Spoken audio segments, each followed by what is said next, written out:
నార్మల్గా అంటే training period ఇవన్నీ పక్కన పెట్టేస్తే మీరు ఫస్ట్ ఏ దేశం వెళ్ళారు, ఆ దేశంలో ఉన్న రూల్స్ ఏంటి, మీకు ఏమైనా పాస్పోర్ట్ ఇవన్నీ కూడా ఉండాలా? మా షిప్పింగ్ వాళ్ళకి సిడిసి అని ఒకటి ఉంటుంది. పాస్పోర్ట్ జనరల్గా మాకు ప్రతి ఒక్కరు ఎవరైనా బయటకు వెళ్ళాలంటే పాస్పోర్ట్ ఉన్నట్టు పాస్పోర్ట్ ప్లస్ సిడిసి అని ఒకటి ఉంటుంది. సో అదొక ఎక్స్ట్రా పాస్పోర్ట్ టైప్ అనమాట మా షిప్పింగ్ వాళ్ళకి. నేను ఫస్ట్ వెళ్ళిందంటే సింగపూర్ నుంచి జాయిన్ అయ్యాను. సో సింగపూర్ నా ఫస్ట్ ఫారిన్ కంట్రీ అనమాట. Singapore is like safest country.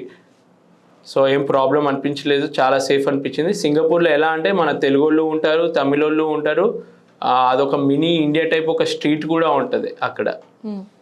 So అంత ప్రాబ్లం ఏమి అనిపించలేదు. కాకపోతే ఫస్ట్ టైం ఒక్కడనే అలా సింగపూర్ వెళ్ళాను. నాతో పాటు ఇంకొకరు జాయిన్ అవ్వట్లేదు అనమాట ఆ షిప్లో, నేను ఒక్కడనే వెళ్తున్నాను.